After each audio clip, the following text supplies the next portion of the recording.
Exploring the various Palestinian uprisings that start in the 1980s is essential for understanding the conflict today.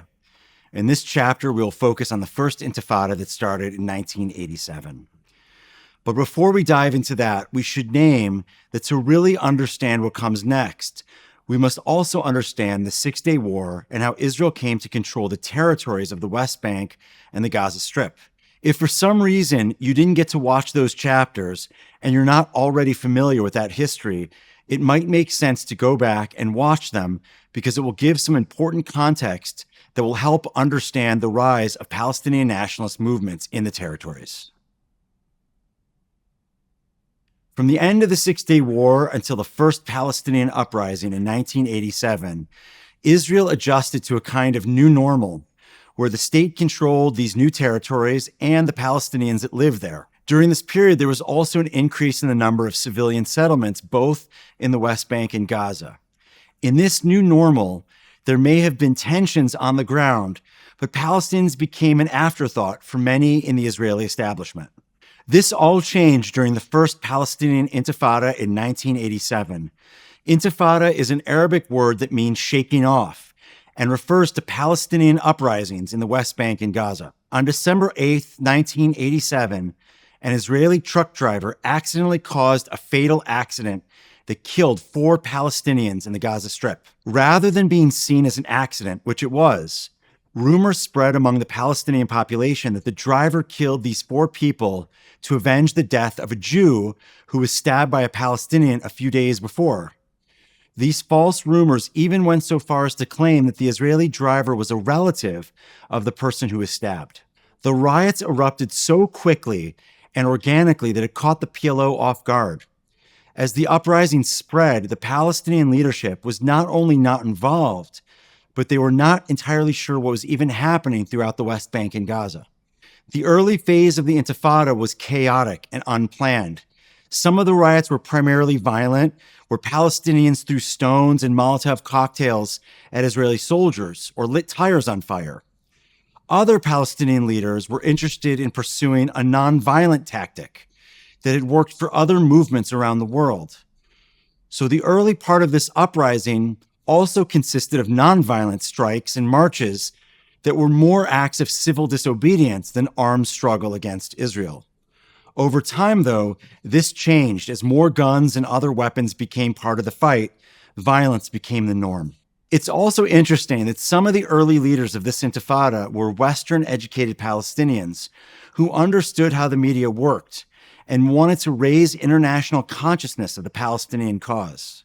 Part of their intention was to generate images and stories of Palestinian teenagers throwing stones at Israeli soldiers, provoking a military response in a way that painted the Palestinians as the powerless underdogs and the Israelis as the armed oppressors.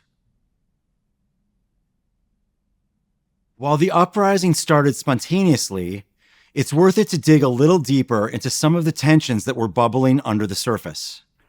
Looking back on it, it's hard to imagine why both the Israelis and the PLO seemed to be caught off guard. There were signs of growing Palestinian unrest all along. We can see that Palestinians were growing frustrated with living in limbo, neither having their own state, being part of Israel, or being under the control of another Arab country. There were economic frustrations, as Palestinian neighborhoods and schools were chronically under-resourced. There was also a new class of educated Palestinians who felt demeaned by the occupation and by the limited economic possibilities that they had. In the year leading up to the Intifada, there was a dramatic increase in the number of Palestinian attacks on Israelis. Like everything in the Middle East, larger international affairs also affected the situation on the ground. Between 1975 and 1985, there was a global energy crisis that led to a 10-year economic downturn in Israel. As the budget for the Israeli government became more strained, one of the first places to cut were investments in services and infrastructure that supported Palestinian life in the West Bank and in Gaza. The reduced investments, mixed with significant population growth, made life in the territories harder and reduced the economic possibilities for Palestinians. And yet, Despite all of these signs, the IDF and the Israeli government didn't immediately identify the Intifada as anything more than a few sporadic riots. Moreover, Israel's troops at the time were trained for quick strike wars like the 1967 war and were ill prepared to manage riots or to work with civilian populations in an ongoing military occupation. The PLO, which at the time was based in Tunisia, was not in touch with what was happening in the Palestinian streets either, and they were caught off guard. They quickly realized that they would lose their status as the official international representatives for the Palestinian people if it didn't find a way to regain control and assume a leading role in these uprisings. It was during this Intifada that we also saw another important political and military entity in Palestinian life emerge: Hamas. Even though Hamas was relatively new at this point, they had a growing reputation for investing in charities that supported daily life for Palestinians. They began to have a real possibility of rivaling the power of the PLO, especially in Gaza. In the early 1990s, Hamas affiliates were also responsible for increasing violent attacks against Israeli soldiers and civilians, including inside Israel proper.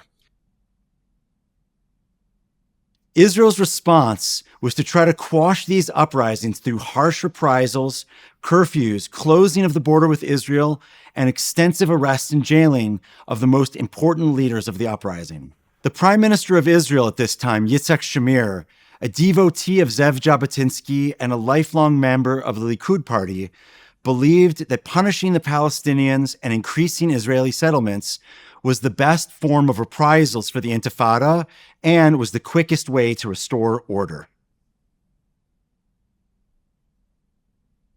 The First Intifada had a huge impact on the entire region. First, it becomes clear to Israel that an ongoing military occupation would no longer be cheap or simple. Maintaining control of the territories would exact both a financial and human cost for Israel moving forward. Second, the protest and the responses both of Israel and the world community helped foster a rise in Palestinian national identity. There was an increasing sense that the world was watching, and seeing some of the Israeli reprisals helped foster a greater sense of commitment and solidarity for the Palestinian cause. While there may have been an increase in international media attention for the Palestinians, the reaction of Arab Israelis and other Arab countries was surprising. Arab Israelis only showed limited support for the protests in the territories. There were a handful of riots and protests in Israel proper, but by and large, the Israeli Arab population either chose to remain quiet during this period or saw the challenges of Palestinian life in the territories as something separate from their own aspirations within Israel. Arab leaders from neighboring countries also reacted in surprising ways. Rather than siding with the protesters, they sent messages to Arab Israelis encouraging them to keep the peace. They tended to see these uprisings in the West Bank and Gaza as a potential threat to their own stability in their own countries. Leaders in the Israeli army were somewhere in between the two parties. They were in a new situation where their mission was not always in alignment with what the politicians were talking about in parliament. We also saw fissures forming in Palestinian society as well. There was competition between different political bodies and different militias. There was even violence between these groups, and we saw an increase in Palestinian radicalization at this time.